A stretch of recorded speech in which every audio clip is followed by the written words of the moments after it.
Si Lexi ang nagsabi sa akin kagabi. Sabi ko, how do you explain it, baby, when you buy something and the quality is really the top quality?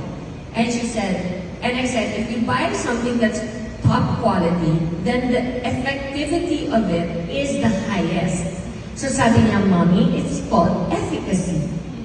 Efficacy. So sabi ko, so ang kabaliktaran pala ng efficacy is yung efficacy.